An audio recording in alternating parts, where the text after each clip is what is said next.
yelling and crying and being mad. I did everything I was supposed to do. They say be a good kid, I did. They say run fast and do good, I did. They say stand out amongst other players, and I was the best out of a lot of them. It's just like I knew what it is. It's because I work here.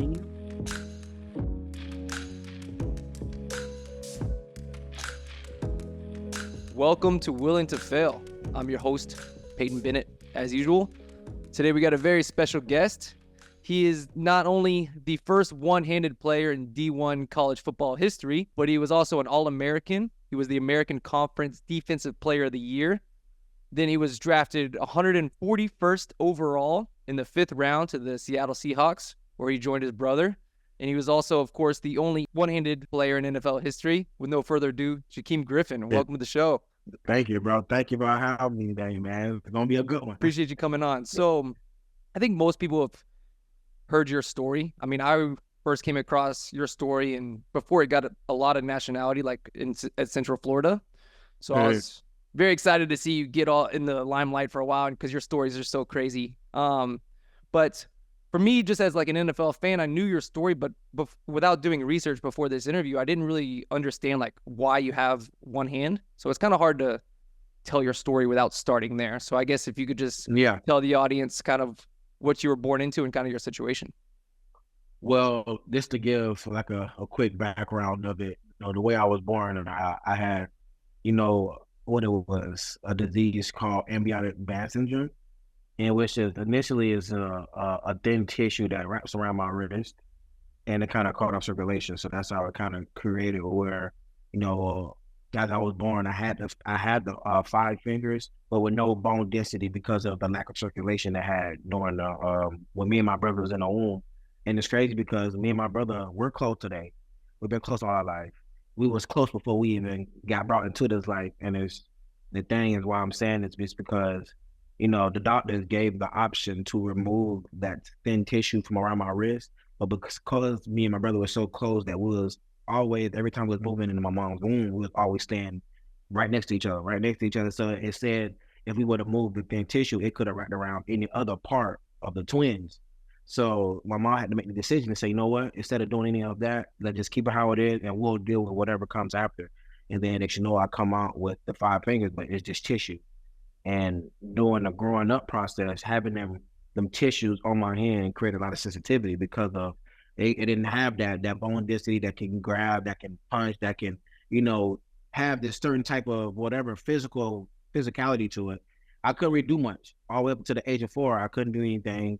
I couldn't really do anything physical. Every time I used to fall or bump my hand, scratch it up, obviously being 4 years old or being that little kid growing, you have a lot of pain where it affects you. And, you can't do much. You're going to cry a lot.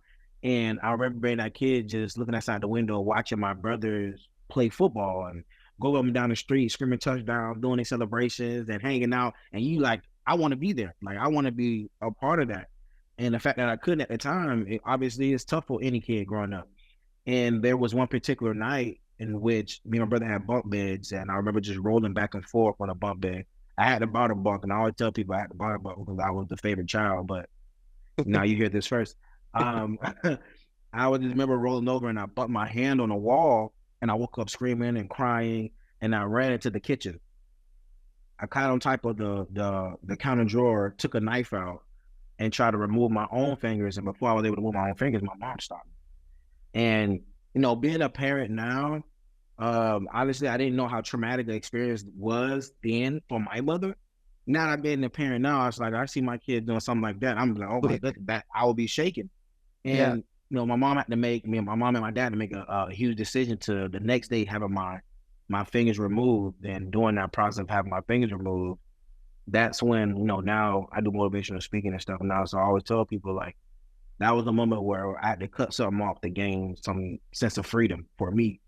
And that was that moment in which, coming from the hospital, my mom was telling me, I don't want you going outside. Don't get the bandages dirty. I don't want you doing this. One ear out the other. I'm outside. I'm playing with my brothers. I'm getting picked on the team. I'm coming inside with a dirty bandage, but I'm holding a football. And then that when it all started. And that same year, I got signed up for football. I started at 4 years old after my surgery. That's such a crazy, like, life-altering decision you made at such a young age and such, like, your perseverance, which I guess obviously carries you all the way to where you are now. So it makes Yes. sense.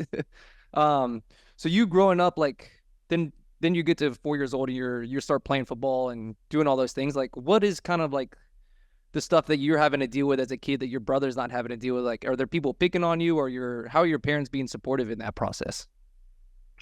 Perception. I feel like a lot of people, a lot of times, young kids and adults, growing up where they try to put their own limitations and set their own, restraints or whatever on me. And I think that's what something my brother probably had to deal with as much, but he dealt with it just because he's the twin. So if I heard it, he's gonna hear it. Yeah. And I tell people too, like my brother was like a huge protector. Like if anybody had like a security guard, and I had a twin security guard ready for anything. So and it's funny because even when we was 8 years old, like my brother was so overly protective and didn't allow people to like say certain stuff because if he felt the type of way, he not gonna ask me what I felt like. He just was like, what, I feel what you feel, so I'm just gonna. It was one time where a little girl had called me a pickle hand, and my brother like immediately slapped her. Like it wasn't no like let me second guess it. I don't think I should. No, slap. Like you should have said that. And it goes to show like you don't care who you are. You know what I'm saying? Like don't disrespect my brother, you'll be okay. Like but that's how he always been, even with us growing up. But it's like you couldn't stop from somebody having their own opinion. You couldn't stop from somebody setting limitations of something that they're not used to seeing. And that's what it was, especially playing football in a sport that's you got to be very active and you gotta really accumulate these skill sets and practice them to be good on a football field. So you'll go to certain coaches, and even when I was 7 years old, I had an opposing coach who was getting ready for a playoff game tell me that, this game is for a two-handed player. You play one hand, you'll get yourself hurt. So it's like, even then, you already saying that I should deserve to be here. Obviously, I played this whole season, and we get ready to play you guys in the playoff game. This doesn't even matter. And that you finna set this limitation on me that I don't deserve to play this game. So, like, even during that time in which I could have took it in a way, especially being a kid and hearing that from a coach, that's an adult. I could have took it like, oh, maybe he's right because he's an adult. Of course, he's right. I'm a kid. And instead of that, where I was growing up, where I grew up with my brothers and my mom and dad was to never allow somebody to think that they're above me and never allow myself to think that I can't do something. And it's like somebody doubt me, but then show them differently. So I always carried myself with that chip on my shoulder. And when I heard that, it made me even more upset. And that would put fuel to my fire to want to prove that person wrong. And even when we was playing, we was up by one touchdown. They're driving down the field. And I remember being that linebacker, and the wide receiver to my right did a slant. And I seen the quarterback stand at me the whole time. So now I'm just sitting on the route. So mind you, I'm a little kid. I'm 7 years old. So like I want people to know what I'm telling you, this type of play, this is a high skill set already at a young age. So I don't want you guys to miss that. But when the receiver came close to me and I'm watching the quarterback stare at me, I sat there, he threw it right at me. I remember catching the ball and falling on my back. And when I got up and my team celebrated, I went over to the coach and flipped the ball to him and said, "That's yours. Pack your bags. Your season is over." And that was my reassurance to say, you know what, I do deserve to be here. You ain't gonna tell me what I can and cannot do. And like this, what happened when you do. And that moment, I took it and ran with it ever since. That's crazy. That's such maturity at such a young age to like have that confidence to be like, I don't care if you're an adult and I'm 7. Like Yeah. I know stuff that you don't know. So is that like, this seems like a very like strong emotional like reaction where it's like you have a great perception of it where they're talking shit or they're like telling you can't do something in your head. You're like, all right, well, let me show you. But I think a lot of people in life don't have that mindset. So do you think that's something that you were just born with naturally? Is that something your brother has too? Or is that something just because of your situation? Or is that something your parents like actually taught you? I mean, I feel like in some parts, some people may say genetics, but I think it's the way because like the way my parent was raised, I feel like my dad had hardships, my mom had hardships, and I feel like being around certain people, they understand certain values. Like if you have a mindset that's going to be negative, then you got to know that more negative is going to probably come behind it. If you have a mindset that's more positive and you believe in yourself and you take out certain words of negativity, like if you're trying to do something to prepare yourself for something and you say, I can't do this, then what perception are you giving yourself? Like, I really can't do this. And then the more that you keep saying it, then it becomes muscle memory. Then it becomes, this is an actual fact. And a lot of times is when it comes to a mentality is, and which I learned from my parents growing up, where it's like, you got to choose a mentality and then believe in the mentality that you're choosing. People say, "Oh, you got that dog in him." If you're not really telling that to yourself and embracing it, you really ain't gonna think you got that dog in you. Just hearing it. But if you're like, "Oh, I got that dog in me," and I'm saying it with passion, and now I'm starting to believe in it. And a lot of times is when they were telling me, never tell yourself you can't do something. I live with that, and I made that my mindset. Whereas it's like I'm not gonna say I can't do it because that's doing a disservice to myself. And the thing is, my parents used to say the word "can't" is not in our vocabulary. So it's certain actions and certain words, and you got positive self-talk. You got, trying to reinforce believing in something, and sometimes that starts with giving yourself gratitude. It's all about how you talk to yourself and how do you create this mindset that's more positive than negative. And my parents and my brothers, and a lot of times learning from them, was teaching me is like, I have to choose this for myself, even though you want it for me. I gotta believe that I can do this instead of saying I can't do this. I gotta believe that I am great at football instead of somebody telling me that I'm not. I have to believe that I do deserve to be here instead of somebody saying that you shouldn't be here. And it's just like either you're gonna believe in the negative or you're gonna believe in the positive. There's two types of people. You can't just sit in the middle because you're gonna get pulled in every direction. Choose positive or choose negative. Yeah, I mean, it's very clear why you've accomplished what you have. I mean, your mindset is elite, and it seems like it's been that way since a young age from your parents and from just your circumstances and your own just outlook. So all right, so your mindset is probably elite over everybody else. You and your brother playing football at a young age, but you guys aren't the only kids in Florida playing football at a young age. So Right. how was you and your brother's like athletic ability stacked up against everybody else? Were you guys like bigger, faster, stronger, or are you guys like? I mean, a point from being super fast was always fast. Okay. I think that was a good God-given talent. But I think because me and my brother being so close and being twins and playing the same sports and being involved in the same thing, honestly, my biggest competition was always my brother. Like, it's not too many people like in this world in general. My brother playing the league too, so he's a freaking athlete. I never had any competition that was better than my brother. No matter when I was 4, 5, 6, 7, 8, 9, I'm 28 today. There's no better competition than my brother ever that I went against. And the thing is, that's the type of, I won't say pressure, but that's the type of skill set that we was given to each other. Whereas it's like we competing to see who eat the most. We're competing to see who walked the fastest through the school. We competing to see who's going to be more attentive to detail. Like we walking in the school, and in between each crack of the walkway on the sidewalk, you want to get 2 steps. If you take 3, you got to take a step back. So it's just like, even if you mess up, I seen you caught that, go backwards. Like we always made each other better. So when we going against other kids, no matter young or old, it's just like, I hope that you're ready to handle the standard that we're finna get. Like all we know is all gas, no brakes. And like, it used to be times like, even in practice or games where kids would come up to us like, "Hey, can you guys chill out?" I'm sorry, I don't know how to, bro. You know what I'm saying? I'm in high school. Me and my brother, this is a random play. Me and my brother in high school was on punt return, and we was guarding the gunners, the ones that run down to make the tackles and stuff. And it was like a double team. We had the nastiest double team in high school pirate history. Like we used to grab people, and the fact that me and my brother was on the same wavelength, we'll take people off their feet and go running toward the other end zone and then throw them. We got flags before. Like if I can send you a clip, if I can find a clip, I will send it to you how we used to just demolish people. But it's because like when you got both of us in the same team and we know this standard that we finna give you, you're gonna be scared before you even start to play. And we used to put fear in people like that because we played at such a high level so fast. And we used to keep that type of competitive nature in everything we did. So people like, "Oh, y'all need to chill." We don't know how to, bro. Like, if I chill, my brother gonna beat me. Or if I chill, my brother gonna beat me. So it's just like, it's no chill, bro. I don't know how to stop this. People like, "Oh, you such an effort guy." I mean, I always been like this. Like, I'm gonna run, and I'm gonna try to run faster because I got one guy who's on my back. We going back and forth. He get a play, I make a play. He beat me in a race, I beat him in a race. Like, hey, I can't worry about you. I can't worry about the other kids right now. I still battling against and competing against my twin. It never stops. Yeah, that makes a lot of sense. Yeah, I mean, I have a little brother, and I understand the competitiveness, but we're 4 years apart. I know for twins, that's like the whole nother level. We 60 seconds apart. It's 60 seconds apart. There's no big difference. So it's just like, even when you watch, if you look up like the Combine 40, and they did this the simulcam with me and my brother, our movements mimic each other. And I'll be trying to tell people like, just look at certain things where it's just like, when my dad is training us, we're practicing together. When my dad working us out, we're moving together. When we're racing, we're going to get each other. We play football, we're going to get each other and other teams. Like we got to the point where when we was doing and working out and stuff like that, like we mimic each other's movement. So people were watching the 40, like we run the same. You know, it's like arm for arm, step for step. Like it mimics each other.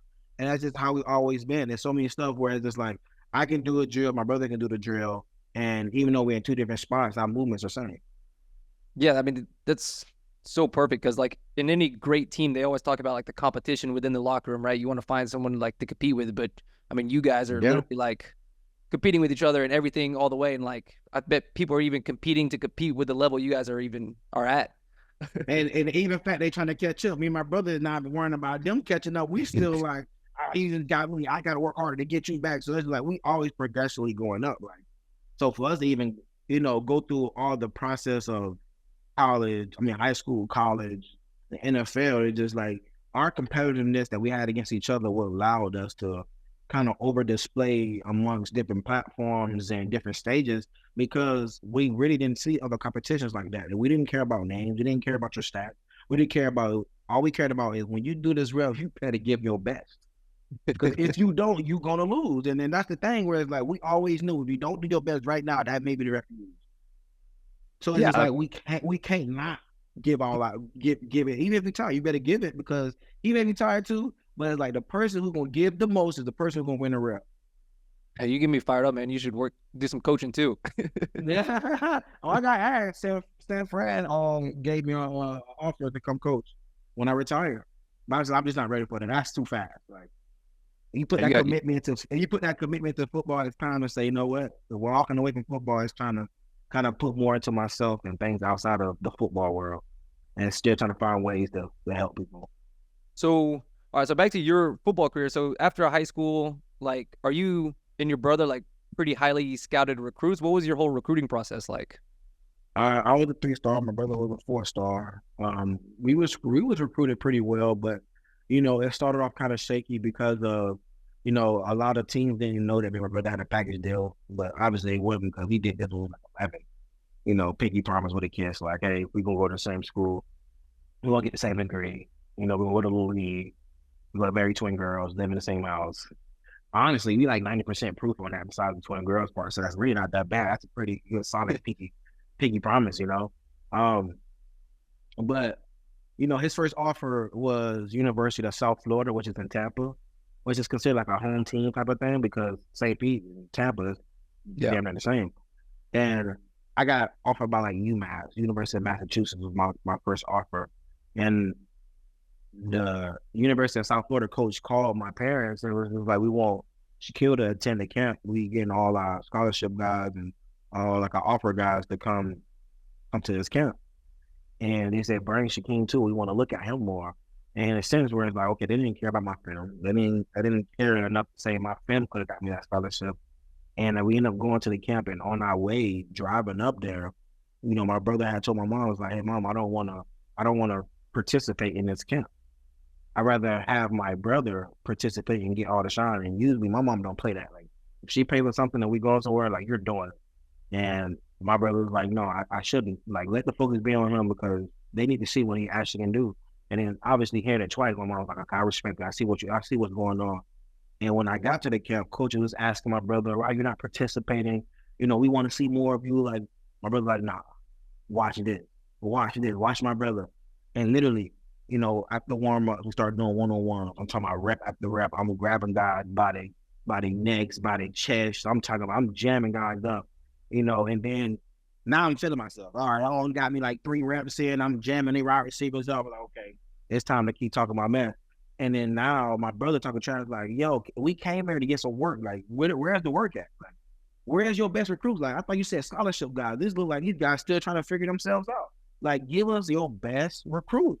And then they got their 2 best receivers, you know, who's already on scholarship. One was committed, and like literally one after the other. One came up, he tried to do like a stop route, like a 12-yard start route. I ended up jumping around, getting an interception, threw the ball back to him, like, go take that to your coach.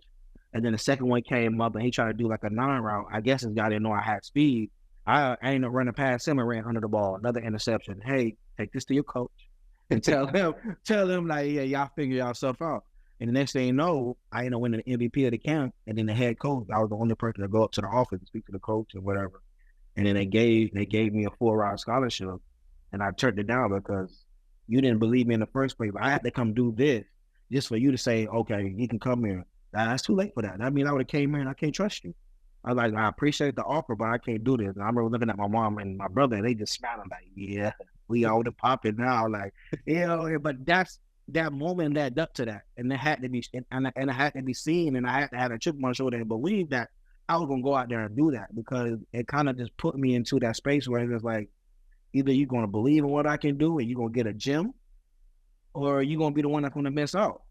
And that's how it was. Like, after my college career, I could have played in any college in the country. People just don't know. Sometimes you got to believe, you got to bet on yourself sometimes. And that's kind of what it was. And then my brother did an interview, was like, no matter what, I say, listen, I'm not leaving my brother. So you're not coming to offer both of us, don't come to offer us at all.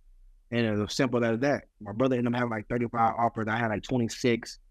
And I remember Central Florida came up and we did a official visit. Not official visit, but we did it was like a parent visit, something. And we ended up talking to the coach and stuff like that, hung out, loved the school. The coach came back to our house, met my parents, and was like, I want to offer them both a full ride. And the thing is, I can't take one without the other. So the one don't want to go here, I'm not going to give none of these scholarships. And that's the first time where it's just like, now this is a coach who all in. And we end up committing on the spot. And then boom, we taking our talents to Central Florida and Orlando. Wait, so did you guys play South Florida? Oh, every year. Yeah. What were those games like? Are you guys big shit talkers on the field during games? Oh yeah, of course. But the thing is, like, a lot of people don't know, like, I didn't play the first 3 years of college. You didn't start your first 3 years? I didn't play the first 3 years of college, bro. I got kicked out of college and everything. So what was that journey? It gets deep, dude. Like, it's priceless, man. I've taught my butt off to get here. You know what I'm saying? Like, the first 3 years of college, man. The first year, you can be a true freshman, you can be a red shirt, which is, it's common in both areas. So the first year, I red shirted. I'm playing safety at the time. This is before I even went to linebacker, D, and all that stuff. I was a DB, and so I was like, we had a draft, Clayton Gathered, he got drafted to the Colts, during that year. And so we got some dogs. Like, so it's like I'm gonna learn from them. I'm a red shirt. I'm gonna get good. We're gonna be straight. I'm gonna be balling. So I was like, I'm okay with missing out the first year. Then the second year come, I'm starting to make plays. I'm starting to, stand out in the camp. I'm moving up the depth chart. Like, okay, I'm here now. Like, I'm making something happen. But every time the season starts, I'm getting my gear for practice, I'm getting scout team gear. So it's like, I'm not on the team. Like, well, I was second string safety, and then I'm fourth string. Like, what happened here? Like, and then coming towards the third year, and you see that the same thing is happening commonly, where there's like, this year I gotta make it. Like, well, I'm not gonna make it. And next thing you know, I'm getting sent home before camp. That's why after spring, I'm getting sent home because the coach wanted to see if my brother can do well without me. See, my brother was a true freshman. So this one I know is like, okay, and this recruiting thing right here, and I'm not trying to be naive about it. I'm thinking that he wanted my brother more than he wanted me, but he knew that he couldn't get him without me. But he been playing since his freshman year, and now you're trying to see if I'm not here, how good can you get? So it's just like, okay, what that is for me? All right, do I sit in my dorm? Don't go to practice? All right, cool. So I'm in my dorm. They're going to, the morning workouts or whatever the case may be, and I'm going just to run. I'm going to the school gym. I'm going to the track. I'm working out. And then the trainer came and grabbed me and brought me to the office, and the head coach told me, if you get caught on campus again, I'm going to call the police on you. I said, okay, whoa. Now this is a bit much. Like, what is the problem with me? I got my own dorm and sitting in the dorm until this whatever called trial of suspension or whatever this is, or you trying to see if my brother getting better. Whoa, that was weird. So I'm thinking I can be on campus. He's like, no, if I cut you on campus, I'm calling the police. You need to go home. I said, home back to St. Pete? So it's like, I may not come back. Like, so this is probably one of the toughest times in my form of football because of how much I was going through, and now the game is being taken away and it's out of my control. And I'm back home with my parents, and you start to have a lot of other factors, mentality start creeping in. You got fear, you got doubt, you got uncertainty, you got, second guessing yourself. You got all these stuff start to creep up that had a handle on for so many years, and now it's just like I'm older and I'm battling something that's different. I can't say like, oh, well, let me show you. I can't even do that. And that's when I understood faith had to start playing in a little bigger than me having the ability to prove somebody wrong. It just having that chip on my shoulder. And the one thing that stood out with me, even though I was working these 2 jobs, I'm towing cars from 6 a.m. to 7 p.m., working out from 7:30 to 8:30, going to clean the Dodge Ram building from 9:30 to 12:30 at night, Monday through Saturday. And one thing that stood out was my brother would call me every single day while I'm getting ready for work. And he's like, hey, keep working out. Hey, keep working out. You going to work out today? Hey, keep believing. Keep believing. Stay ready. Stay ready. And I talked to him now, like, do you remember what you were saying when we was 18, 19 years old? Do you remember that? He was like, bro, I just really want you to not give up and stuff like that. And the thing is, what he was displaying is he believed in me so much that he was going to wait until I started believing in myself to get it back right. And that's something where I tell people now is sometimes you got to believe in other people's belief until yours wake up. And the people's belief that you believe in is the ones who care about you. It could be your parents, could be your mentor, it could be your grandmother, could be your brother, it could be a friend who want to win, who want you to see you win so bad that they're going to believe you. They're going to always tell you. They're going to always going to give you more insurance to say that you're going to get this. And sometimes, even though you're feeling doubtful, believe in what they say and hold on to that until yours starting to kind of get back to where it needs to be. And then I got my opportunity back on the field. And a lot of people don't know is when I got my opportunity back to be on the team again, the head coach told my brother to come to the office and told him that they're going to send me to a JUCO to finish college, and football wasn't a fit for me. And he told the coach, like, well, if you don't believe him, I'm always going to believe him. And I know he is a fit for this. You just don't want to see it. So you can get my paperwork together too, because we'll both go to JUCO. And then he quit. But like I said before, you couldn't lose that true freshman, that guy who's been putting in you can't lose no dog like that. And next thing you know, I end up coming back. Dang. I like what you said about like the believing in someone else's belief if you don't believe in your own. I think that's really powerful. Yep. That's awesome that your brother was basically gave him the ultimatum, like either he's coming back or I'm leaving too. Yep. So now that you've kind of like you're way past that scenario, looking back, like what do you think it was that they were trying to keep you off the field for so much? Did you ever get like clarity or closure on that? I feel like it's a business thing where it's just like when you have something new, when you have the product of something new that hasn't been yet viewed, that hasn't been yet on mainstream. Listen, we're talking about D1 here. And you're going to be the coach to say, I put the first D1 one-handed football player starting on the football field, and I'm the first coach to do it. That came with its own purpose. That came with its own meter. That came with its own, everything I did came with its own freaking genre of media acceptance. Where people are like, oh my goodness, this story, that's unbelievable. But he didn't want it. Old school coach, he wasn't ready to be the first one to do it. And the thing is, his old school way of style of football was everybody's uniform. Everybody looked the same. No long hair, no facial hair. This is the blue collar football player. And I got the blue collar football player, but I got one hand. That's not my image of football that I grew up in. So sometimes where you get it where people with, missing limbs or disabilities and stuff like that, it always been in history where they get looked at as a minority because it may not look good for the eye. It may not look good. Like that's why it's like now more people with disabilities are trying to get on the mainstream and main screen of like broadcasting, because it used to be a time where like they couldn't broadcast because it was too short for eyes. My old coach didn't think that it was a fit for me because it didn't look right. It wasn't American football. It was never done, so they couldn't do it. And then we went 0-12, and then when we got Scott Frost, that's when history changed.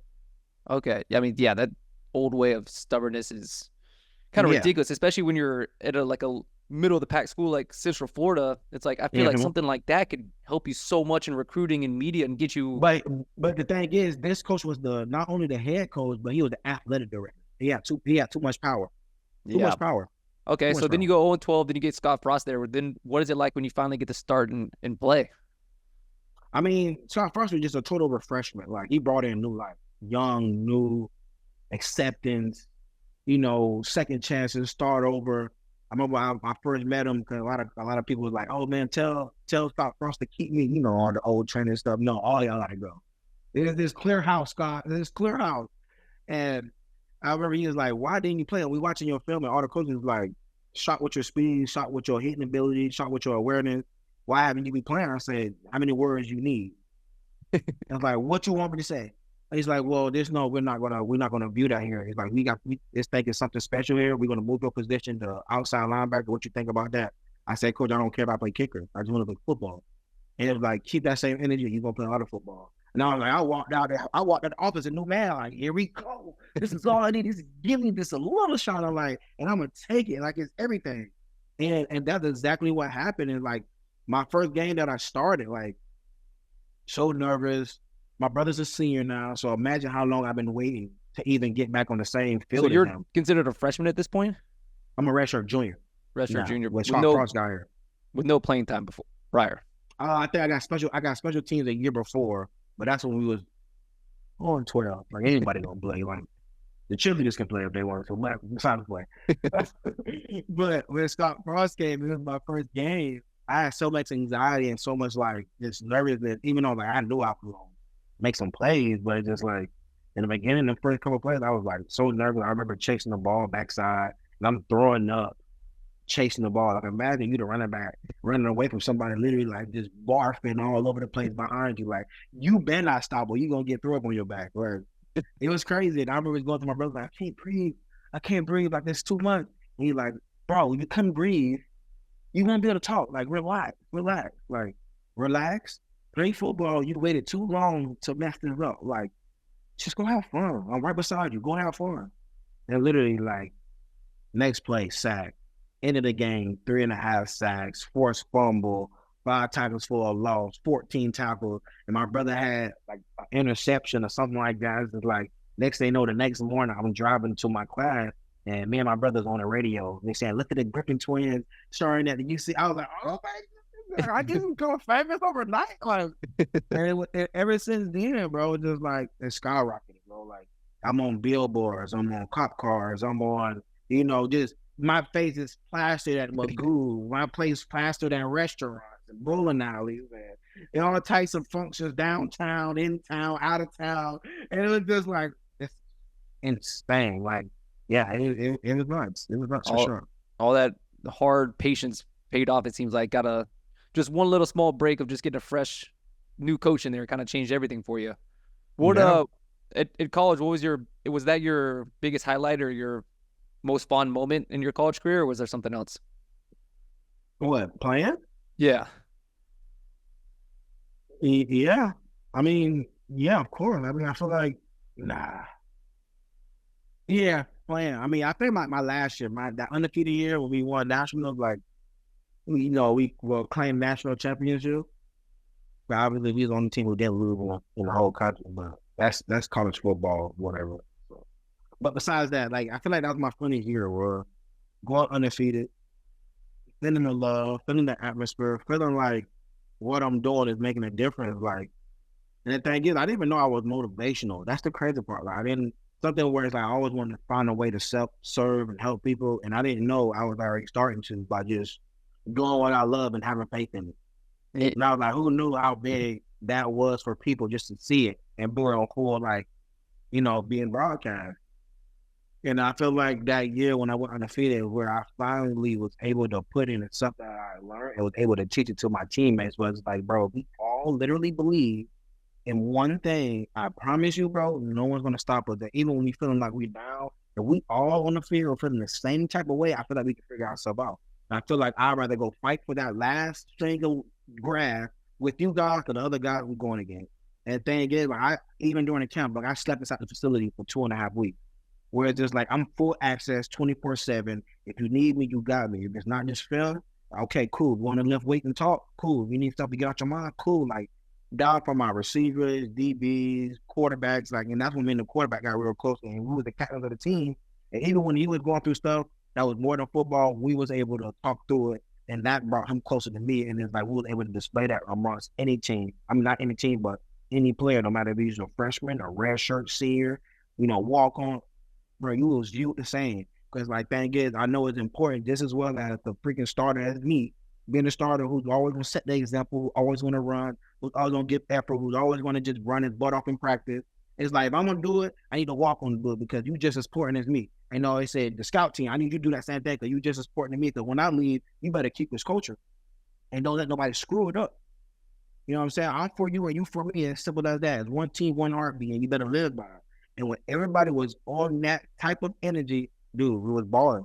Like we was going again, like we knew we was gonna win. Like ain't no ifs, ands, or buts. Like even when we played Auburn in the Peach Bowl, it's like when we went in, like we knew folks was down there so much that they made us believe in more. Like we finna kick their A word. Like we all over the field. It was so bad. Like we was doing it.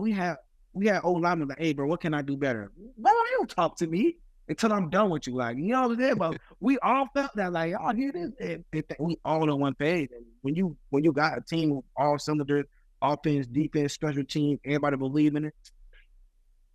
Yeah, we had the mentality that year for sure. It's too bad there wasn't the 12-team playoff then. It would have been exciting to see. We would have changed. We would have changed odds for sure. We would have changed the opinion so much. It would have changed the opinion so much. Yeah, I mean, it seems like you're a great, not probably just a vocal leader as well, but more of just a lead by example, just in everything you do. So it doesn't surprise me that you're realizing that you're more of a motivational speaker. Just when you talk, it gets me fired up. I think I learned that in college too, where it's like you got your players who vocal, you got your players who are example. I was like, well, I want to be both.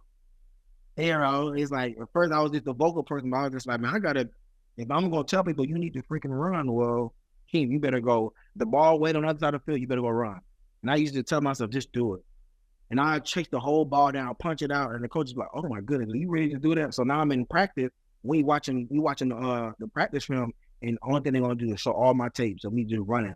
Anyway, just running. And like this the effort we need. It's like if he can do it, there's no excuses for anybody else. Yeah. And I've played sports, obviously not at the level you have, but like obviously no matter how good you are, like putting in that effort and running, it sucks. Like it's not fun. Oh yeah, it's horrible. It's horrible. It's so funny, bro. I just got on the phone with my brother literally before this, and he was like, yeah, I just left my workout, I threw up, and I'm just like, bro, that sucks. Like the effort that you gotta put in, it sucks. Like he's like, bro, last time I threw up, it was like I think I was trying to brush my teeth, bro. It's like I swallowed a toothpaste. I'm like, I said, other than that, there's no workout. There's nothing I'm gonna do. I'm gonna be like, oh, I'm gonna throw up. Like it does sucks, and it obtains that type of effort in that type of sport or sports in general. Like yeah, especially D1 college football. So for you, I'm guessing you're like most leaders where like you're able to push that pain a little bit more because you're viewing yourself as like everyone's looking at me. They got to see me do it. And does that help you, like being a leader, help motivate you to go through that hard stuff? Yeah, and I feel like it gave me appreciation for my work, you know, and I think that was like a big standout for me. It was like not only is it going to be an example, but it's really going to bring more of a dog out of me because like I can't come off the field. Like I don't want to come off the field. And it's just like I want to be that person where I'm dead tired. And I'm seeing this guy, big old lineman who was exhausted. And I was like, you know what? Can't shake it off. And then I just stopped freaking breathing hard. And he looking at me like I'm crazy. And I was like, this is the rep where I'm going to give so much energy that you're going to be way more exhausted. And you're going to wish that you didn't even go that hard. So it's just like, this is when I make this is when I really make my move. Like, hey, exhausted. I'm just going to just cut it out. Like, this is the time. This is the moment that all that running you were doing. All right, make it make sense. It's just like, now I'm going to go freaking crazy mad, man. Like, where do you get this second juice from? It's like, I just hold it in my back pocket to like, this is the moment to pull it out. And it's always like towards the fourth quarter, everybody exhausted. And it's like, I can't give that extra burst. And then boom, I'll come in with this unbelievable burst just flying past everybody. And you just got to be ready to pull it out because it's just like I said before, either I'm going to give more than you or you're going to give more than me. And I'd rather be that person. I choose it for me. And it's like, if you're thinking about it, it's too late for you then. Yeah. It's too late. I already chose it. I chose this for me already. Yeah, your mental composure is definitely elite. All right, so then you go through your college career, you have that great season, and then it feels like you finally got everyone in that whole building, probably the whole city of Orlando, probably believing in you and has no doubts in you. But then you go to the NFL draft process, and then it's probably the same thing, I'm guessing, over again, where there's scouts or there's coaches doubting you, or do you feel like that narrative was kind of pushed to the side because of your college career? I mean, honestly, with the credentials and stuff that I had, I was projected to go high. And like I said before, I feel like it's just business, man. It's business of having people with disabilities and, you know, miss missing limbs, and still fighting for inclusion. And that was just moments of it. Like, I'm just a small piece of it, man. Like, did some good stuff, but definitely a small piece of it. Where it's just like, you know, they wasn't a lot of coaches couldn't see them being the ones to say, no, I would do. Even though like his running is unbelievable, catching is good, his drills are good, his film it jumps off the tape. I went to the Senior Bowl and then I won MVP at Senior Bowl. It's like he playing amongst all the best draftees. Like, why wouldn't I? And there's only one factor on it. I check off every single box on one factor because what it looks like. Yeah. And, I mean, and what he have and don't have. it's such a fear mindset that these GMs and guys have, is like this fear of like, oh, what if he's not good? It's going to make me look bad. But it's like, oh, it's actually but it's actually it's the opposite that's true, because you can look at your first coach at Central Florida. It was that fear that stopped him, and actually that's what made him look like an idiot, right? At the end of the day, yes, exactly that. And it's crazy because it's like, now that my moments that I had in the league and stuff like that, and a lot of times the people ask like, why do you retire and stuff like that? And I was like, I just wanted to be on my own terms. And most of the time it was like, I played football for the sheer enjoyment. It wasn't about the funding. It wasn't about, oh, okay, I want to go put my family up in this huge mansion, or I want to be an Hall of Famer. Like, no, I wanted to play because they said it was impossible. They said only 1% of it go. Only 1% can go. There's never been a one-handed player. My coach used to say, was in high school, out of the whole football team, maybe one person to get drafted. And I was just like, well, shoot, it's me and my brother. It's already two of us. Like, so I'm not gonna make it. He will. He ain't gonna make it. I will. It's like, so it's just like, you have all these stereotypes. You have all these statistics, and it's just like, how do I beat the statistics? I'm like, well, I gotta bet on myself. Where it's just like, people say only 1% of the population makes it to the NFL, and I was just like, well, so what that makes me then? Yeah, I mean, you're the 1% of the 1% of the 1%. Like, you know what I'm saying? So now when I tell people, I was like, if I can be an impossible number, what's your excuse? Yeah. If I can be this number that's not a stat, that you can't Google, that you can't read, that you can't get advice for, what's your excuse? Whatever you're trying to do, be that 1%. Be the impossible number. The people are gonna say you're not supposed to be here. People are gonna say it's too short for eyes. People are gonna say it's this. People are gonna say it's that. They always gonna put their own limitations, but only limitations that you have is the ones you set for yourself. 100%. Yeah, it's like the old phrase of, people will tell you like, oh, everybody can't be an NFL player. It's like, yeah, that's true, but I can. Like, that's your, and it's strictly your choice. But are you willing to do whatever it takes to get there? And that's really what a 1% stand out. It's just like, I'm gonna do the extra work. I'm gonna do the extra study. I'm gonna do the heavy involvement. I'm gonna be, have unwavering faith in this. I'm gonna do whatever it takes and be crazy about this because I want to get her that bad. And it's just like, remember what I said, who's going to do right the longest? Who's going to give more effort the longest? And those are the ones who's going to make it there. It's just like, even though you're tired, I'm still going to give it. Even though I'm tired, I'm still going to give it. Like, if you stop, I'm sorry, but I'm just going to keep going, bro. Simple. And the thing is, it's not rocket science. I'm not telling you got to be the strongest. I'm not telling you to be the fastest. I'm not telling you, because I definitely was not those things. I wasn't the biggest. I wasn't the strongest. I was fast. I had something. But just like my work, my effort, my unwavering faith is what allowed me to be where I was going. My thing was to listen to other people's sayings and people who believed in me, and using that and fostering this energy up and say, you know what, even though this sucks, people believe in me. So I'll be doing a disservice and then be slapping myself in the face if I didn't believe in it too. Yeah, so you said you were projected to be a high draft pick, and then you go in the 5th round. I mean, kind of take me through like the emotional roller coaster of that, and then the excitement of like playing with your brother, getting drafted to his team. I mean, that would make it worth it. I'm just put it out there. But yeah, talk about emotional roller coaster. Oh my! I feel like I was on a roller coaster with no seatbelts. Because that's going on for like 3 days of the draft, right? Yeah, and I'm invited to the draft in hopes of me going high, right? So the first day I was like, okay, I may get a chance that I may end up going with Seattle. I mean, that's the last big conversation I had. And I had something about, they were saying something about with Dallas and Pittsburgh. And I was like, okay, there may be a certain chance, but when you start seeing them teams go off the board, it's like, okay, second day. And then I'm doing all the draft day stuff. I'm with the Saquon, I'm with, Baker, I'm with all these guys all together doing our media, doing our endorsement stuff, like everything. And you get your suits and stuff, you get all geared up, you head into the draft, you have all the big moments and stuff like that. People getting drafted, phone calls and stuff. And like first round didn't really work me out like that because I was like, I'm gonna go somewhere. I don't know what. But first down, I'm hopeful. And then my brother just called me in like Seattle, letting them come fly in to, be with me during the rest of the draft process.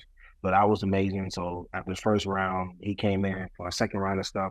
Me and my family back in the room. I think it was me and Garius Geis. I think he was a running back from LSU during the time and stuff like that. And it was me and him and somebody else in the room.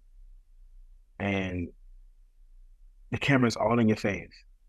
Yeah. Trying to watch just any emotional break. And then I remember the commissioner coming over, or he invited me to his office. He's like, I'm going to stay in this draft because I want to call you. Like, I think you're going today.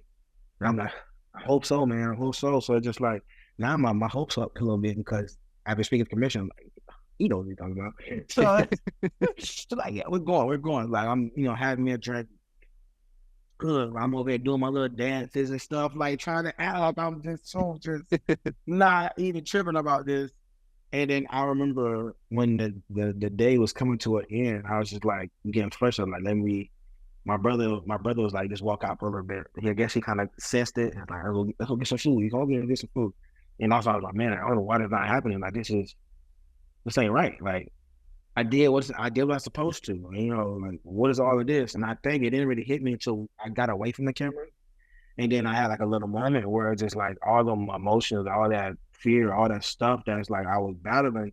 It's like I wanted me to go higher because I felt like I was deserving of it. And the fact that it was out of my control once again, and made me upset. And I remember just yelling and crying and being mad.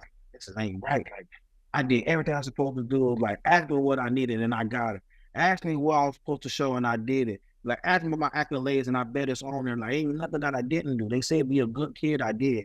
They say, be presentable, and I was. They say run fast and do good, and I did. They say stand out amongst other players, and I was the best out of a lot of them. It's like, what is it? Like, guys in front of me that was going, it's just like, where it came from. It's just like, I knew what it is. Because I got one hand, and that's it. That's because I got one hand. And my brother had like calm me down. It's just like, it is what it is. And it's just like, you didn't do it for just this. You didn't do it just for the draft moment. You did it to go make a team. You did it to go freaking play in the league. And that's your main focus, no matter if you get drafted or you go undrafted. The work got to be done. You can break it down like that. Like, I ain't nothing I can say. It's like, at the end of the day, if I made it, you made it. And I think it's always been our genre. It's like, we together, bro. If you there, I'm there. I live through you, you live through me. And it's just like, that's what it's just like, it is what it is. And then third day come, I stopped looking at my phone, and I just remember being in the bathroom, and my brother busting the bathroom. I remember this number. I know this number. I know this area code answer. Like, I'm like, man, I forget that answer the phone. It was Pete Carroll. That's so awesome. It was crazy. It was a lot of emotion. The nieces, the nephews, mom, dad, homeboys, friends, cousins, everybody crying.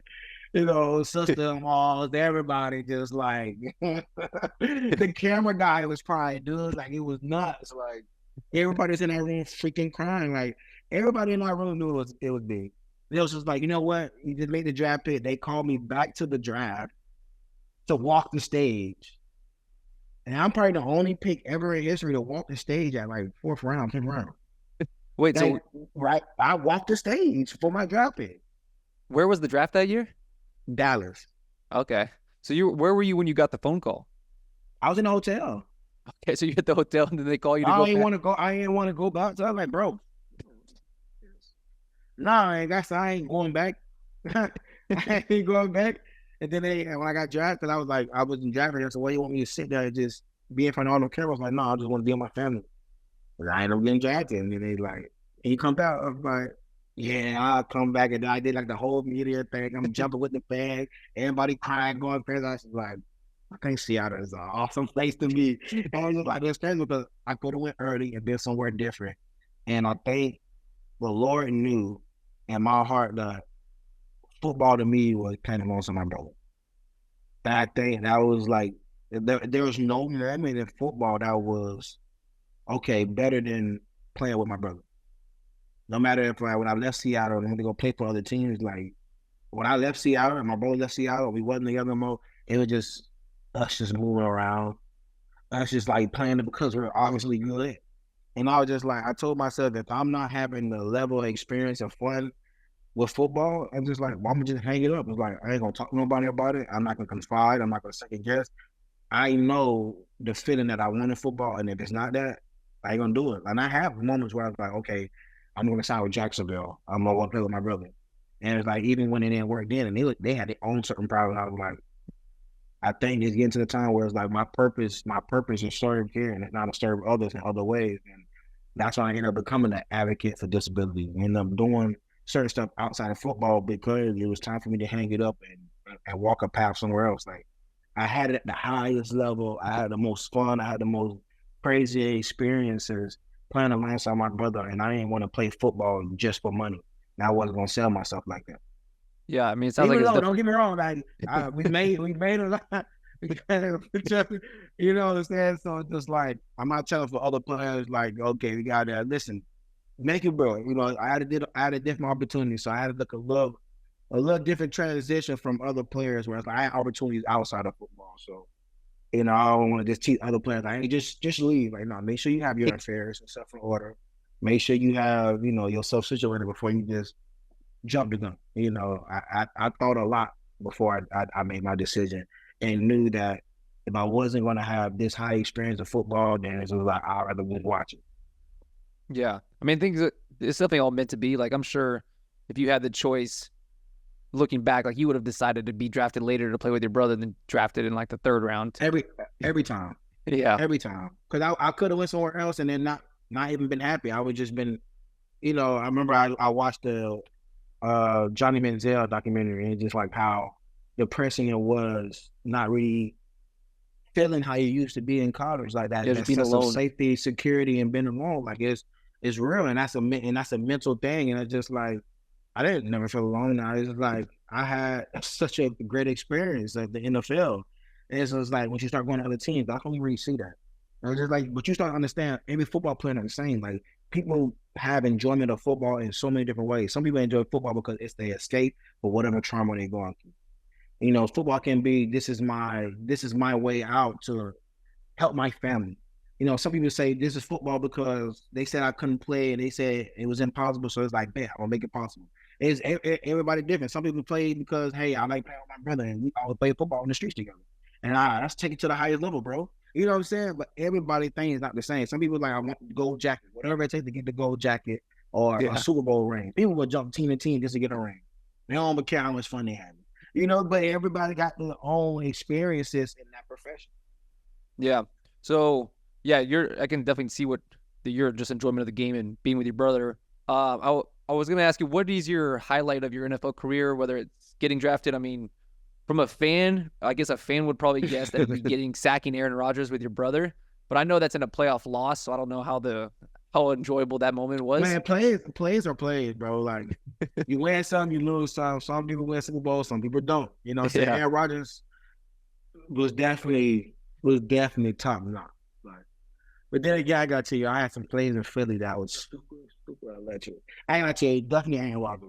Because I didn't know it was my brother at first, so I definitely, that's number one. I don't think nothing's gonna do that. That play, that sack with my brother, and then celebrating. We didn't even plan the celebration because we didn't even know that this play was even happen like this. So just like that whole celebration was random, and it felt so good. Like, I wish we would have won that. They would have even just made it 10 times better, obviously. But that was my first sack as a rookie, so it's just like that was big for me. You know what I'm saying? And I'm moving from different positions within the year. Like I'm at middle linebacker at first, then I'm at will linebacker, then I get moved to DN, and now I'm rushing. I was like, okay, this is different. Like, you know what I'm saying? Like this is different. I wasn't the outside backer in college. I'm playing beside Bobby at will backer. I'm a stack backer now. I'm not just rushing. I'm moving side to side.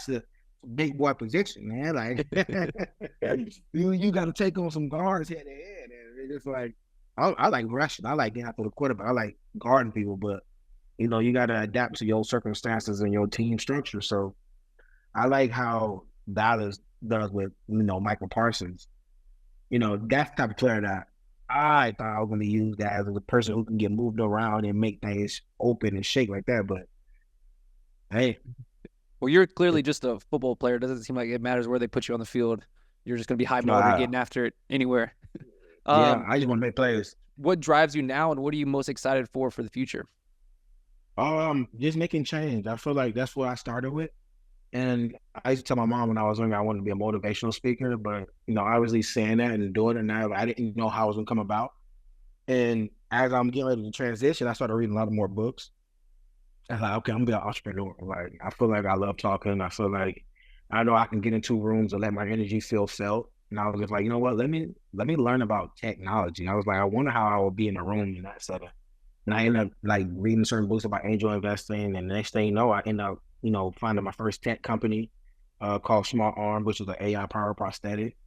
And I end up, because of me reading, I was able to, help do a freaking good contract for myself within the company. And then now, I'm spearheading it to be one of the, main prosthetics in the world. So that's been a thing. And honestly, a lot of times is when I got into really that transition, it's just like really believing and having that same type of energy and faith towards football to whatever I do outside of it.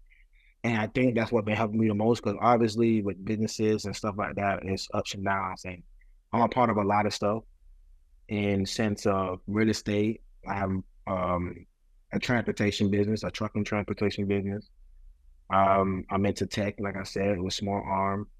I'm an advocate for disabilities and stuff like that. So I do a lot of times where I do clothing brands and host New York Fashion Weeks, and I'm a part of like different brands for adaptive clothing lines and stuff like that now. What else? I was able to be a part of NFL Legends, which help other players transition from football and understand the certain benefits that they have and be able to utilize. Because some guys kind of leave and just guilt to themselves and don't worry about nobody. And sometimes we got to let them know that, hey, we here to help you, bro. Being a part of that has been been great. And I think the motivational speaking has been like my baby. Now it's cool to do like so many businesses and stuff like that. And I like doing it. It's fun to kind of put my energy into something, because I be having a lot of pent up energy sometimes too. And I think I just from transitioning from football, you got to scream sometimes. So that's just me. But I feel like motivational speaking has been the biggest thing for me, is because it's therapeutic, and like having conversations to remind yourself of how good you did is just another reason to give myself gratitude that I'm doing the right thing. And I think motivational speaking gives me that. And it's like I've always been the person to be a captain on the team. So I was always hyping the guys up. I'm always talking. Even when I got to the league, it's like I was the guy that was like, hey, Shaquem, say something. Oh, Shaquem, come right in. So Shaquem, come turn this up for the day. Like I always been that energy giver. And as I got older, I was starting to embrace that more. Just like I think my energy is contagious. Like after a while, people keep saying it, and just like, okay, maybe I should start believing that. Like maybe my energy is contagious. And it's just like I started working with like Eric Thomas, Ike Johnson, Carlos, what's his last name? A lot of these motivational speakers, and they kind of took me under their wing. They kind of mentor me and knowing how to properly say my speech or have a keynote and how to alter it when I'm going to speak to other people. And I remember the first time I started, a lot of people were like, well, yeah, when you start motivational speaking, it's going to be really slow. And I was like, oh, man, okay. I mean, that's cool. I'm a rookie. I'm all good. And soon I started, I did like 10, 15 speeches.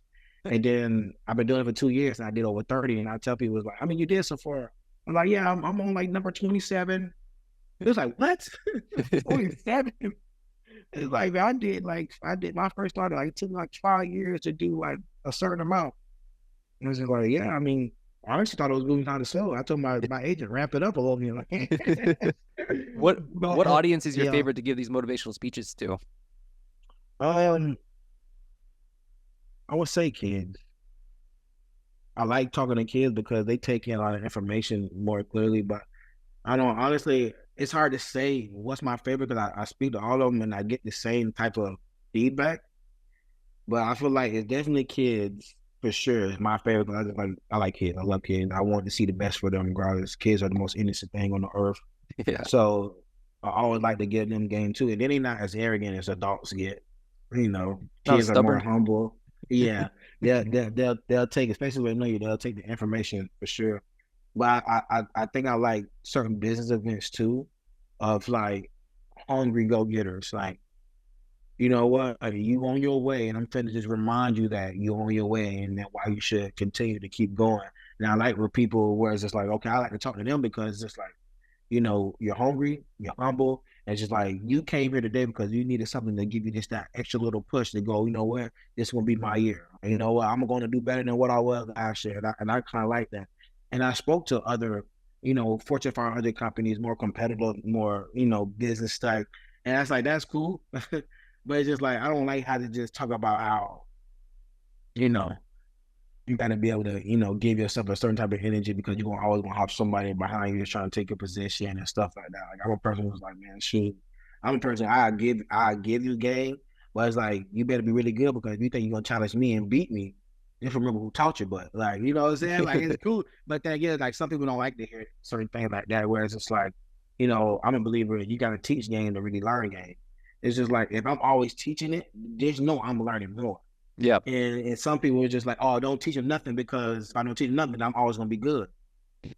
I don't believe in that. But it's just like, that's why it's kind of harder to talk to them business owners, because sometimes they, in a sense, have their own type of mindset.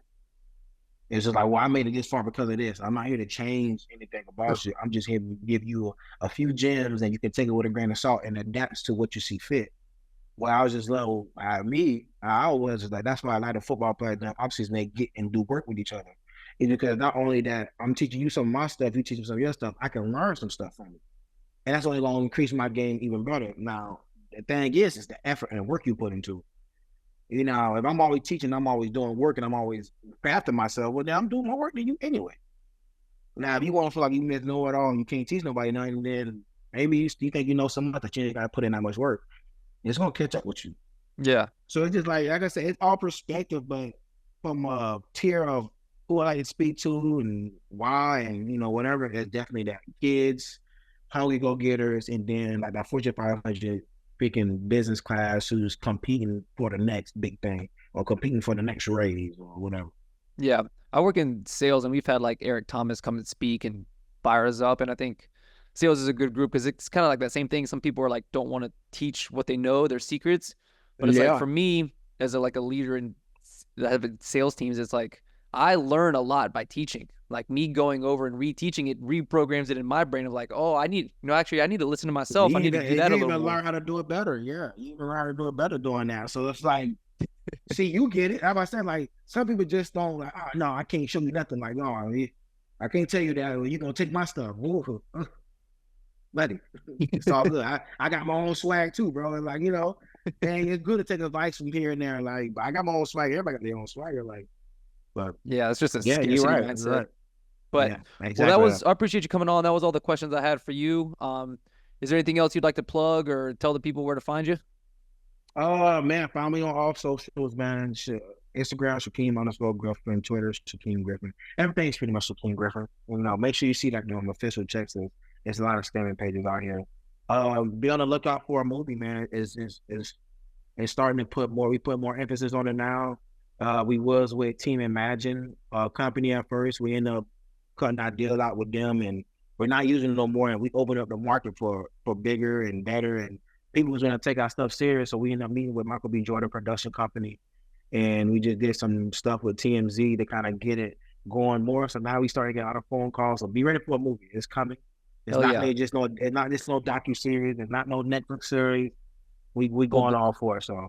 No, I was going to ask you, I'd imagine a movie was going to come out about you at some point anyways, but for you, would you want to play yourself or have someone play you? Yeah, I get asked it a lot. I told them, I said, y'all pay me outside of my contract. I'll play out my movie. I said, it's all business when it comes to that. But thing is, I did a Gillette commercial, and I see how they digital ties my hand on twins. So AI is something. So yeah, they can definitely nowadays. Someone could play you, no problem. Who would you, if you got to choose someone to play, who would it be? Would it be Michael B. Jordan? I mean, that would be awesome, obviously. Obviously, that would be dope, but that was somebody I would say. I would say Michael B. Jordan. Yeah, yeah, I like that. That's gonna get some views right there. All right, well, we'll end it on that, dude. I'm excited. I'll definitely watch the movie whenever it comes out. I'll keep an eye out for it. But appreciate you coming on. That's all I got for you. Hope you have a Yes, sir. good rest of your Thank day. you, bro. And Thank you for having me, man. Thank you for having me. And sure, hey, we found our way, man, and we'll do another one for sure. sounds good. All right, that's a show.